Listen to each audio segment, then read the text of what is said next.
Hi. നാട്ടിലുള്ള ജോലി ഒട്ടുമിക്ക ആൾക്കാരും താല്പര്യമുള്ള കാര്യമാണ്. അങ്ങനെ നാട്ടിലുള്ള ജോലിയുടെ ഒരവസരവുമായിട്ടാണ് നമ്മൾ ഇന്ന് വന്നിരിക്കുന്നത്. തിരുവനന്തപുരത്തുള്ള പാപ്പനംകോട് സ്ഥിതി ചെയ്യുന്ന CSIRന്റെ NISTയിലാണ് ഈ വേക്കൻസീസ് വന്നിരിക്കുന്നത്. രണ്ട് തരത്തിലുള്ള വേക്കൻസീസ് ആണ്. ഒന്ന് അഡ്മിനിസ്ട്രേറ്റീവ് ഗ്രൂപ്പിലുണ്ട്, അതേപോലെ തന്നെ ടെക്നിക്കൽ ഗ്രൂപ്പിലും വരുന്നുണ്ട്. ഡയറക്റ്റ് റിക്രൂട്ട്മെന്റ് ആണ്. ഡീറ്റെയിൽസ് എന്തൊക്കെയാണെന്നുള്ളത് നമുക്ക് നോക്കിയാലോ. ആദ്യം നമുക്ക് അറിയേണ്ടത് എന്താണ്, ഓൺലൈൻ ആപ്ലിക്കേഷൻ സ്റ്റാർട്ടിങ് എപ്പോഴാണെന്നുള്ളത്. ഫെബ്രുവരി 1-ാം തീയതിയാണ് സ്റ്റാർട്ട് ചെയ്തിരിക്കുന്നത്. ആൻഡ് ഓൺലൈൻ ആപ്ലിക്കേഷന്റെ ലാസ്റ്റ് ഡേറ്റ് എന്ന് പറയുന്നത് മാർച്ച് 3-ാം തീയതിയാണ്. ഓക്കെ. പക്ഷെ ഇതിൽ നമ്മൾ ശ്രദ്ധിക്കേണ്ട ഒരു കാര്യമുണ്ട്. ഓൺലൈനായിട്ട് നമ്മൾ ഈ പറയുന്ന ആപ്ലിക്കേഷൻ സബ്മിറ്റ് ചെയ്യുന്നില്ല. പകരം അതിന്റെ പ്രിന്റ് ഔട്ട് എടുത്തിട്ട് കുറച്ച് ഫോട്ടോ കോപ്പീസും സർട്ടിഫിക്കറ്റ്സും കാര്യങ്ങളും ഒക്കെ നമുക്ക് ഈ ബൈ പോസ്റ്റ് അയക്കാറുണ്ട്. സോ ഈ ഓൺലൈൻ ആപ്ലിക്കേഷൻ പ്രിന്റ് ഔട്ട് എടുത്തിട്ട് ബൈ പോസ്റ്റ് സർട്ടിഫിക്കറ്റ്സും കൂടി അതിന്റെ കൂടെ അയക്കേണ്ടതാണ്. അങ്ങനെ അവർക്ക് ഇത് ലഭിക്കേണ്ട തിരുവനന്തപുരത്ത് തന്നെയാണ് കിട്ടേണ്ടത്. അപ്പോൾ തിരുവനന്തപുരത്ത് അത് കിട്ടേണ്ട ലാസ്റ്റ് ഡേറ്റ് ബൈ പോസ്റ്റ് അയച്ചിട്ട് ആപ്ലിക്കേഷൻ കിട്ടേണ്ട ലാസ്റ്റ് ഡേറ്റ് എന്ന് പറയുന്നത് മാർച്ച് 14-ാം തീയതിയാണ്. ഓക്കെ. അപ്പം അത് ശ്രദ്ധിക്കുക. 3-ാം തീയതി വരെ ഓൺലൈൻ ആപ്ലിക്കേഷൻ ഫോം അവൈലബിൾ ആണ്. 5:30 ആകുമ്പോഴേക്ക് അത് ക്ലോസ് ആകും. അതിന്റെ ആപ്ലിക്കേഷൻ ഫോമിന്റെ പ്രിന്റ് ഔട്ട് എടുത്തിട്ട് ബൈ പോസ്റ്റ് അയക്കണം, ശ്രദ്ധിക്കുക. ഇനി നമുക്ക് വേക്കൻസീസ് നോക്കിയാലോ. നമ്മൾ രണ്ടു തരം വേക്കൻസീസ് ആണ് പറഞ്ഞു തരുന്നത്. എന്താണ്, ടെക്നിക്കൽ വേക്കൻസീസും അതേപോലെ തന്നെ അഡ്മിനിസ്ട്രേറ്റീവ് വേക്കൻസീസും ആണ് പറഞ്ഞത്. ടെക്നിക്കൽ വേക്കൻസീസ് ആണെങ്കിൽ ടെക്നിക്കൽ അസിസ്റ്റന്റ്, ടെക്നീഷ്യൻ ഒക്കെയാണ് അതിനകത്ത് വരുന്നത്. ഇതിനകത്ത് ഡിപ്ലോമ വേണം, അതേപോലെ തന്നെ എക്സ്പീരിയൻസും കൂടി പറയുന്നുണ്ട്. പക്ഷെ നമ്മൾ ഈ സെഷനിൽ ഇന്ന് ഡിസ്കസ് ചെയ്യാൻ പോകുന്നത് ജൂനിയർ സെക്രട്ടേറിയറ്റ് അസിസ്റ്റന്റ്, അതായത് അഡ്മിനിസ്ട്രേറ്റീവ് ഗ്രൂപ്പിൽ വരുന്നതാണ്. അഡ്മിനിസ്ട്രേറ്റീവ് ഗ്രൂപ്പിൽ വരുന്ന ഈ വേക്കൻസീസിന്റെ ഒരു പ്രത്യേകത എന്താണെന്ന് വിചാരിച്ചു കഴിഞ്ഞാൽ അതിനകത്ത് എക്സ്പീരിയൻസ് പറയുന്നില്ല. +2 മാത്രമാണ് പറയുന്നത്. എഡ്യൂക്കേഷൻ ക്വാളിഫിക്കേഷൻ ആയിട്ട് പറയുന്നത്, എക്സ്പീരിയൻസ് പറയുന്നില്ല. എന്നുള്ളത് കൊണ്ട് കൂടുതൽ ആൾക്കാർക്ക് അപ്ലൈ ചെയ്യാൻ പറ്റുന്നതും ഇതാണ്. അതുകൊണ്ട് തന്നെ ഈ വേക്കൻസീസും ഇതിന്റെ കാര്യങ്ങളുമായിരിക്കും നമ്മൾ ഇന്ന് നോക്കാൻ പോകുന്നത്. എന്നാൽ തന്നെ ടെക്നിക്കൽ ഒന്ന് പറഞ്ഞു പോകും കേട്ടോ. അപ്പം ജൂനിയർ സെക്രട്ടേറിയറ്റ് അസിസ്റ്റന്റ്, അഡ്മിനിസ്ട്രേറ്റീവ് ലെവലിൽ ജൂനിയർ സെക്രട്ടേറിയറ്റ് അസിസ്റ്റന്റ് 3 കാറ്റഗറിയിലാണ് വരുന്നത്. 3 ഫീൽഡ്, അതായത് 3 സെക്ഷൻ ആയിട്ടാണ് വരുന്നത്. General, F&A, finance and accounts, അതേപോലെ തന്നെ സ്റ്റോഴ്സ് ആൻഡ് പർച്ചേസസ് എന്ന് പറഞ്ഞിട്ട് SNP, അങ്ങനെ 3 കാറ്റഗറിയിലാണ് വരുന്നത്. ഇതിലെ നമ്പർ ഓഫ് പൊസിഷൻസ്, വേക്കൻസീസ് നോക്കുക. 4 വേക്കൻസീസ് ആണ്. UR ആൻഡ് OBC കാറ്റഗറിയിലാണ് വേക്കൻസീസ് വരുന്നത്. 4 4 വേക്കൻസീസ് ആണ് ജൂനിയർ സെക്രട്ടേറിയറ്റ് അസിസ്റ്റന്റ് ജനറലും F&Aയും വരുന്നത്. ആൻഡ് SNPയിൽ 2 വേക്കൻസിയാണ് വരുന്നത്. സാലറിയും ഇവിടെ കൊടുത്തിട്ടുണ്ട്. ലെവൽ 2ന്റെ സാലറിയാണ് വരുന്നത്. ടോട്ടൽ എത്ര കൈ കിട്ടും എന്നുള്ള കാര്യങ്ങളൊക്കെ ഇവിടെ മെൻഷൻ ചെയ്തിട്ടുണ്ട്. ഓക്കെ. ആൻഡ് ഏജിന്റെ കാര്യം, ഏജ് ലിമിറ്റ് ശ്രദ്ധിക്കുക. ആസ് ഓൺ 3rd മാർച്ച് ആണ്. അതായത് last date of online application 3rd മാർച്ചിന്റെ ആ ഒരു അപ്പർ ഏജ് ലിമിറ്റ് ആണ് പറഞ്ഞിരിക്കുന്നത്. As on 3rd March 28 years ആണ് അഡ്മിനിസ്ട്രേറ്റീവ് ജോബ്സിന് പറഞ്ഞിരിക്കുന്ന ഏജ് ലിമിറ്റ് എന്ന് പറയുന്നത്. OBC കാറ്റഗറിയാണ്. നോൺ ക്രീമി ലെയർ സർട്ടിഫിക്കറ്റ് ഉണ്ടെങ്കിൽ, റിസർവേഷൻ ബെനിഫിറ്റ്സ് ഡിമാൻഡ് ചെയ്യുന്നുണ്ടെങ്കിൽ അതിനനുസരിച്ചുള്ള ഇളവായ 3 ഇയേഴ്സ് കിട്ടും. ഓക്കെ. നമുക്ക് ബാക്കി ഡീറ്റെയിൽസ് ഒന്ന് നോക്കാം. വേറൊരു കാര്യം കൂടി ശ്രദ്ധിക്കുക. തിരുവനന്തപുരത്തായതുകൊണ്ട് തന്നെ തിരുവനന്തപുരത്താണ് ജോലി വരുന്നത്. തിരുവനന്തപുരം മാത്രമാണ് എക്സാം സെന്ററും വരുന്നത്. ഓക്കെ. പിന്നെ വേറൊരു സംശയം നമുക്കുള്ളത്, ഇതിന്റെ സാലറി, ഇതിന്റെ അലവൻസസ് എങ്ങനെയായിരിക്കും എന്നുള്ളതായിരിക്കണം. ഒന്ന് DA കിട്ടും. കറക്റ്റായിട്ട് DA ഡിയർനെസ് അലവൻസ് പറയുന്നുണ്ട്. അതേപോലെ തന്നെ HRA വരുന്നുണ്ട്. ദെൻ ട്രാൻസ്പോർട്ട് അലവൻസസും കാര്യങ്ങളും ഒക്കെ തന്നെ പറയുന്നുണ്ട്. ഓക്കെ. അപ്പം ബെനിഫിറ്റ്സ് അണ്ടർ കൗൺസിൽ സർവീസ് എന്നുള്ളത് നമുക്ക് ഈ നോട്ടിഫിക്കേഷനിൽ കൃത്യമായിട്ട് കാണാൻ പറ്റും. ദെൻ നെക്സ്റ്റ് പോയിന്റ് എന്ന് പറയുന്നത് പ്രൊബേഷൻ പീരിയഡ് ഉണ്ട് എന്നുള്ളത് ശ്രദ്ധിക്കുക. ടെക്നിക്കൽ അസിസ്റ്റന്റും ടെക്നീഷ്യനും ആണെങ്കിൽ 1 വർഷത്തെ പ്രൊബേഷൻ പീരിയഡ് ആണ് വരുന്നത്. അതേസമയം junior Hindi translator, junior secretariat assistant and junior stenographer ആണെങ്കിൽ 2 ഇയേഴ്സ് ആണ് പ്രൊബേഷൻ പീരിയഡ് വരുന്നത്. അതും ഒന്ന് ശ്രദ്ധിക്കുക. ഓക്കെ. ഇനി ജൂനിയർ സെക്രട്ടേറിയറ്റ് അസിസ്റ്റന്റ് നമ്മൾ പറഞ്ഞിട്ടുണ്ടായിരുന്നു. ജനറൽ ആണെങ്കിൽ 4 പോസ്റ്റാണുള്ളത്. 28 ഇയേഴ്സ് ആണ്. OBC ആണെങ്കിൽ 31 ഇയേഴ്സ് ആണ് വരുന്നത്. എസെൻഷ്യൽ ക്വാളിഫിക്കേഷൻ എന്ന് പറയുന്നത് +2 അല്ലെങ്കിൽ ഈക്വലൻസി ആണ് പറയുന്നത്. വേറൊരു കാര്യം കൂടി പറയുന്നുണ്ട്, പ്രൊഫിഷ്യൻസി ഇൻ കമ്പ്യൂട്ടർ ടൈപ്പിംഗ് പറയുന്നുണ്ട്. കാരണം ടൈപ്പിങ്ങിന്റെ ഒരു ടെസ്റ്റ് ഉണ്ടാകും. അതുകൊണ്ട് തന്നെ ടൈപ്പിംഗ് സ്പീഡ് ഉണ്ടായിരിക്കണം എന്നുള്ളത് കൃത്യമായിട്ട് പറയുന്നുണ്ട്. ഫിനാൻസ് ആൻഡ് അക്കൗണ്ട്സ് ആയാലും സെയിം ക്വാളിഫിക്കേഷൻ ആണ്, എഡ്യൂക്കേഷണൽ ക്വാളിഫിക്കേഷൻ. ഏജ് ആയാലും ഏജ് ലിമിറ്റ് ആയാലും അത് തന്നെയാണ്, 28 ഇയേഴ്സ് ആൻഡ് OBCക്ക് 31 ഇയേഴ്സും. ആൻഡ് സ്റ്റോഴ്സ് ആൻഡ് പർച്ചേസസിനാണെങ്കിൽ പോസ്റ്റുകളുടെ എണ്ണം കുറച്ച് കുറവാണ്. 2 പോസ്റ്റ് ആണ് പറയുന്നത്. ആൻഡ് സെയിം ഏജ് 28 ഇയേഴ്സും ആൻഡ് 31 ഇയേഴ്സുമാണ് പറയുന്നത്. And then educational qualification same ആണ്. സോ ചുരുക്കി പറഞ്ഞാൽ JSA, അതായത് ജൂനിയർ സെക്രട്ടേറിയറ്റ് അസിസ്റ്റന്റിന് സെയിം എഡ്യൂക്കേഷണൽ ക്വാളിഫിക്കേഷൻ ആണ്. +2 ആണ് എഡ്യൂക്കേഷണൽ ക്വാളിഫിക്കേഷൻ വരുന്നത്. ഏജ് ലിമിറ്റും സെയിം ആണ്.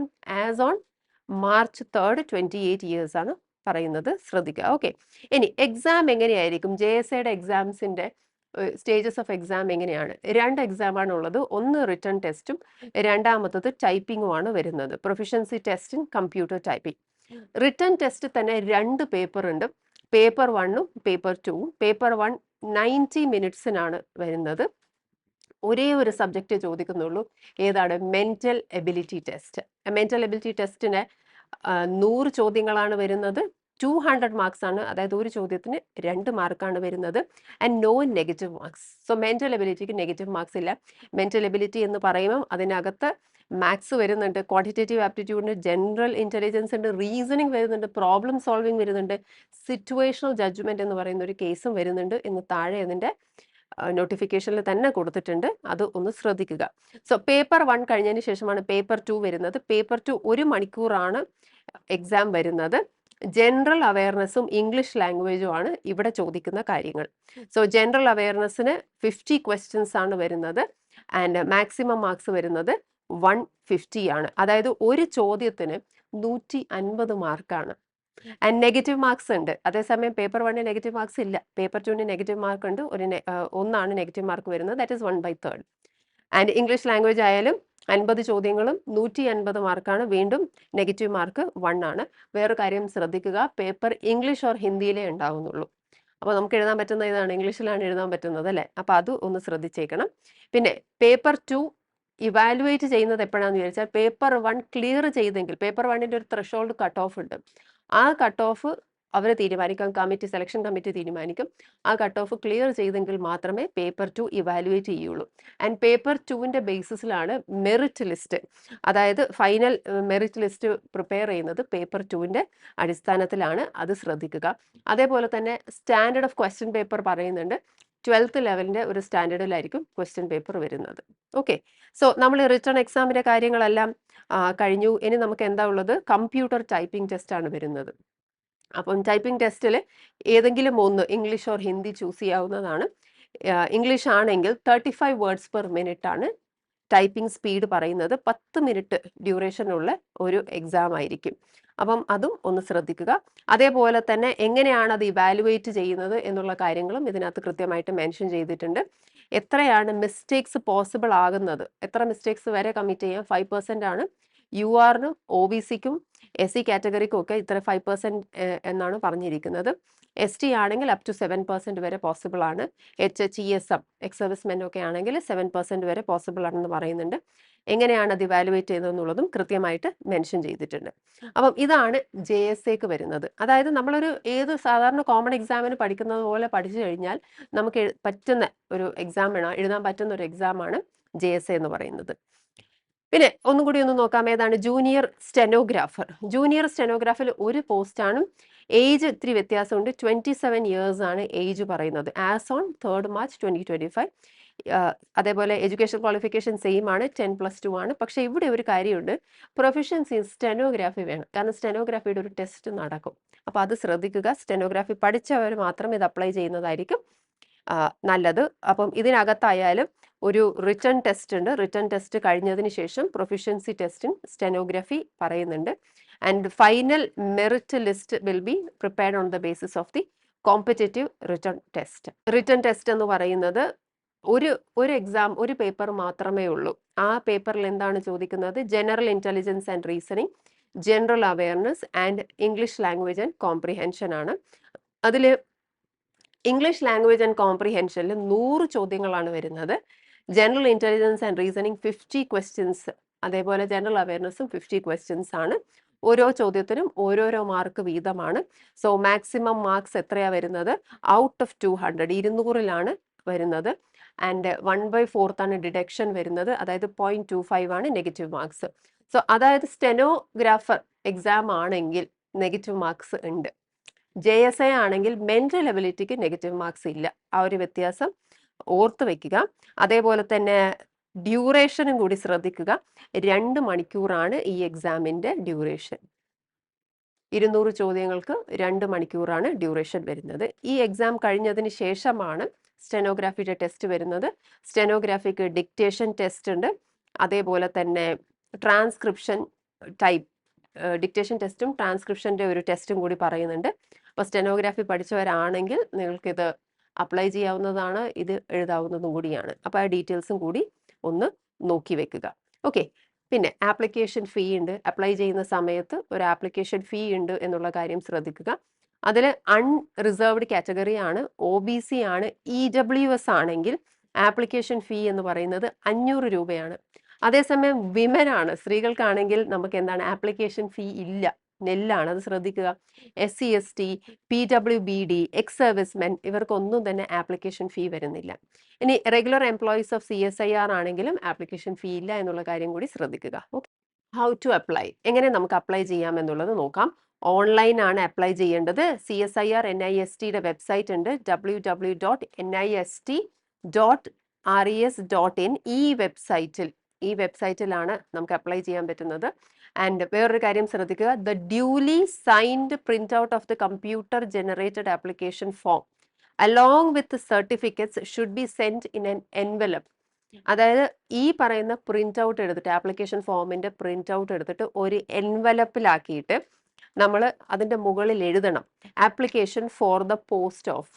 ഏത് പോസ്റ്റിനാണോ അപ്ലൈ ചെയ്യുന്നത് ആ പോസ്റ്റും, അതേപോലെ തന്നെ ഏത് പോസ്റ്റാണെന്നുള്ളത്, ഇപ്പം JSAയുടെ ജനറൽ ആണെങ്കിൽ അതങ്ങനെ. പിന്നെ ഒരു പോസ്റ്റ് കോഡ്, നമ്മുടെ പോസ്റ്റിന്റെ സൈഡിൽ തന്നെ ആയിട്ട് ഒരു പോസ്റ്റ് കോഡ് കാണും. ആ പോസ്റ്റ് കോഡ് ഏതാണെന്ന് വിചാരിച്ചാൽ അതും എഴുതണം.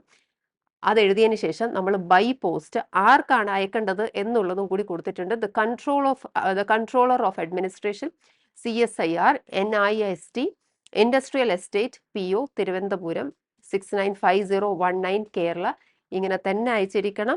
എപ്പോഴാണ് ലാസ്റ്റ് ഡേറ്റ്? 14th March. മറക്കരുത്, ഈ ലാസ്റ്റ് ഡേറ്റ് കഴിഞ്ഞാൽ അവർ ആക്സെപ്റ്റ് ചെയ്യില്ല. 14th മാർച്ച് വൈകുന്നേരം 5:30 മണി കഴിഞ്ഞാൽ പിന്നെ ആപ്ലിക്കേഷൻ ഫോം ആക്സെപ്റ്റ് ചെയ്യില്ല. അത് ഒന്ന് ശ്രദ്ധിക്കുക. Application submitted online will not be considered as valid application. Online മാത്രം സബ്മിറ്റ് ചെയ്തിരിക്കുവാണെങ്കിൽ അതൊരു വാലിഡ് ആപ്ലിക്കേഷൻ ആയിട്ട് കൺസിഡർ ചെയ്യില്ല. അത് മാത്രമല്ല, അത് റിജക്റ്റ് ചെയ്യും. കാരണം എന്താണ്? Duly signed hard copy of the application ഇതിന്റെ കൂടെ കിട്ടിയെങ്കിൽ മാത്രമേ അത് ആക്സെപ്റ്റ് ചെയ്യുള്ളൂ.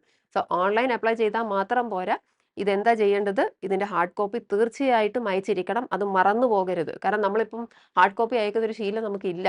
അപ്പോൾ ഹാർഡ് കോപ്പി അയച്ചിരിക്കണം എന്നുള്ളത് കൃത്യമായിട്ട് പറഞ്ഞിട്ടുണ്ട്. ഇനി എന്തെങ്കിലും തരത്തിലുള്ള ഇഷ്യൂസ് ഫേസ് ചെയ്യുന്നുണ്ടെങ്കിൽ ഇവിടെ ഹെൽപ്പ് ലൈനിൽ ഒരു ഇമെയിൽ ID കൊടുത്തിട്ടുണ്ട്. ആ ഇമെയിൽ IDയിൽ കോൺടാക്ട് ചെയ്യാവുന്നതാണ്. ഇതൊന്ന് നോട്ട് ചെയ്ത് വെക്കുക. അതേപോലെ തന്നെ details of screened and shortlisted candidates skill ടെസ്റ്റിനോ ട്രേഡ് ടെസ്റ്റിനോ റിട്ടൺ ടെസ്റ്റിനോ ഏതെങ്കിലുമൊക്കെ വിളിക്കുവാണെങ്കിൽ കാൻഡിഡേറ്റ്സ് നോക്കേണ്ട വെബ്സൈറ്റ് നമ്മൾ നേരത്തെ പറഞ്ഞ വെബ്സൈറ്റാണ്. ആ വെബ്സൈറ്റിലായിരിക്കും കംപ്ലീറ്റ് അപ്ഡേറ്റ്സ് കൊടുത്തിരിക്കുന്നത്.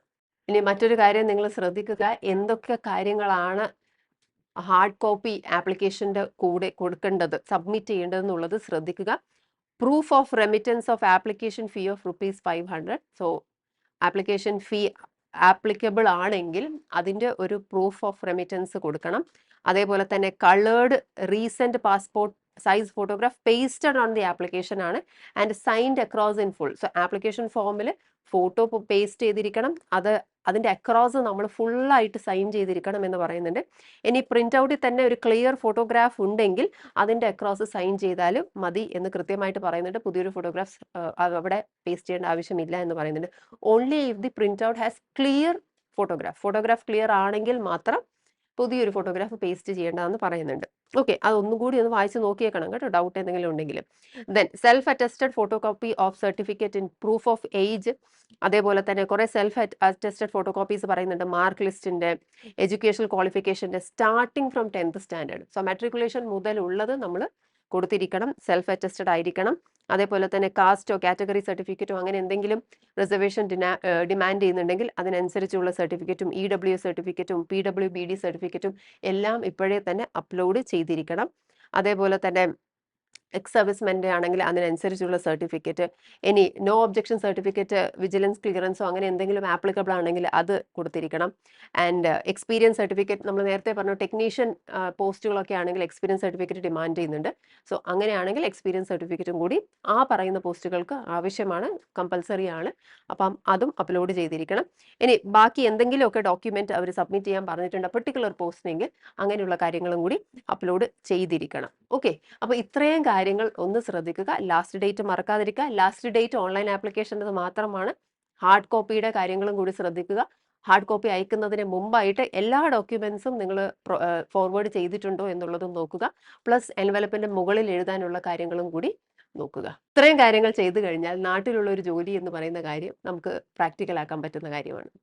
ഒരൊറ്റ പ്രിപ്പറേഷൻ കൊണ്ട് ഒന്നിലധികം എക്സാമുകൾക്ക് തയ്യാറെടുക്കണം. വരൂ, ഡോട്ട്സ് അക്കാഡമിയുടെ ഭാഗമാകും. SSC PSC combo, SSC bank combo, exclusive SSC, exclusive bank എന്നീ കോച്ചിങ്ങുകൾക്ക് തിരുവനന്തപുരത്തും കൊല്ലത്തും ബാച്ചുകൾ. നിങ്ങളുടെ വീടിന്റെയും ജോലി സ്ഥലത്തിന്റെയും സൗകര്യത്തിൽ നിന്ന് പഠിക്കാൻ ഓൺലൈൻ ബാച്ചുകൾ. അപ്പൊ ഇനി എന്തിനു കാത്തിരിക്കണം? വരൂ ഡോട്ട്സ് അക്കാഡമിയിലേക്ക്. For more details contact